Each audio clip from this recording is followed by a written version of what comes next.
video we'll see about terminologies, starting with the SIAL, right? These are very much important for very short answer questions or for Viva. Definitely they will ask, right? In the point of PG preparation also, these are important, right? So first, silolith. Silolith is nothing but the salivary stone. And the process of formation of salivary stone is nothing but silolithiasis, or that disease state of salivary stones is called as silolithiasis. We have already made a video on silolithiasis. Please watch that. Then silography. Silography is nothing but the radiographic visualization of the parotid and submandibular glands. Right? After retrograde instillation of a contrast soluble material into the duct. Right? Through the duct, in a retrograde manner, we will instill a soluble contrast material, like you can use iodine dyes or you can use the water soluble things.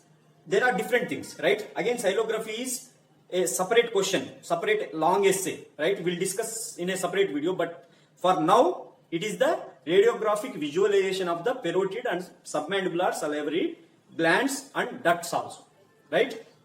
So this silography is important for assessment of ductal abnormalities like ductal stricture or ductal dilatation or silolith formation or ductal rupture, all those things, right? So this is about silography. Then siloria. Siloria is nothing but the excessive production of the saliva, that is hypersalivation, right? It is also called as talism. There are many reasons for siloria, right? They could be heavy metal poisoning or infant teething problem or some medications like pilocarpine or cevimeline, right? Lithium, or in some disease conditions, neurological conditions like Parkinson's disease, Wilson's disease or Down syndrome. In all those cases, you can see the siloria, right? Then silosyl. Silosyl is nothing but the subcutaneous accumulation of the saliva. That is cavity, subcutaneous cavity containing saliva. It is almost similar to the abscess, but in the abscess you have the pus. In silosyl you have saliva, right? That collected saliva is leaked from the parotid gland, injured parotid gland or injured parotid duct. It could be a complication of parotidectomy or any gland surgery, right? That is silosyl. Then silometry. Silometry is nothing but it's a measure of salivary flow. The measure of salivary flow can be stimulated or unstimulated, right? Unstimulated if it is less than 0.1 ml per minute, and in case of stimulated if it is less than 0.7 ml per minute, then it is an indication of severe hypofunction of the salivary glands. And silochemistry is chemical analysis of the saliva, right? Both are used for assessing dysfunction of the salivary gland. In cases of like xerostomia, any salivary gland abnormality, if you want to assess the dysfunction of the salivary gland, then you will do silometry and silochemistry, right? Chemistry is nothing but the composition of the saliva, right? This is about these things. Then sialadenitis. Sialadenitis is nothing but simple inflammation of the salivary gland, right? In this sialadenitis, we have variety of causes, right? Like it could be bacterial sialadenitis or viral sialadenitis, or it could be due to the allergic reasons, right? Or it could be due to the immune mediation, right? Autoimmune diseases like that. But it is the inflammation of the salivary gland, right? Then sialadenosis. Sialadenosis is nothing but the hyperplasia of the parotid gland. Bilateral, painless hyperplasia of the parotid gland, right? That is sialadenosis. That hyperplasia is non-tender and it is not fixed. Sialadenosis is due to the demyelinating polyneuropathy that will result in the abnormal sympathetic signaling resulting in the acinar cytoplasmic swelling, right, leading to the hyperplasia, right?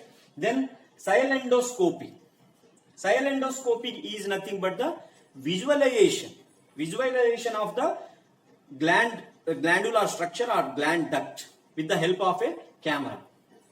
It could be both therapeutic and interventional. Therapeutic or otherwise called as interventional or diagnostic. That means you can use it for the purpose of diagnosis or for the purpose of treatment also, especially in the cases of silolith, right? That is salivary stones. So it provides visualization or access to the deeper parts of the duct or inner areas of the gland, right? That is SIAL endoscopy. Sialectasis or sialoangiectasis. It is the cystic dilation of the duct. Especially it occurs in the parotid gland duct. It could be due to the ductal stricture or it could be due to the ductal stone. Sialodacitis fibrinosa, right? It is the paroxysmal recurrent salivary gland swelling. The exact etiology is not known, but patient will give the history of allergies like allergic rhinitis or asthma like that. And you can see the mucinous plugs excreted from the Stenson's duct in this case. Sialodacitis fibrinosa. It is the sialometaplasia. It is the benign, self-limiting, reactive inflammatory disorder of the salivary tissue, right? The exact etiology is not known, but it may be due to the infectious process or the immune response or local ischemic events, right? So clinically, you can see painful, rapidly progressing swelling of the hard palate with the central ulceration and peripheral erythema. Histopathologically, the most important point is the necrosis of the salivary tissue, right? That is why it is called as necrotizing sialometaplasia. You can see necrosis of the salivary tissue, but with preservation of the lobular architecture, right? That is the most important point in this. So, for treatment, as it is self-limiting, you can go for symptomatic treatment, like you can prescribe analgesics or antiseptic mouthwashes like that, right? After the sialo-odontogenic cyst, it is the other name for glandular odontogenic cyst, most commonly occurring in the anterior mandibular region. It will produce well-defined radiolucent and radio-opaque cystic cavity in the anterior mandibular region. That is sialo-odontogenic cyst.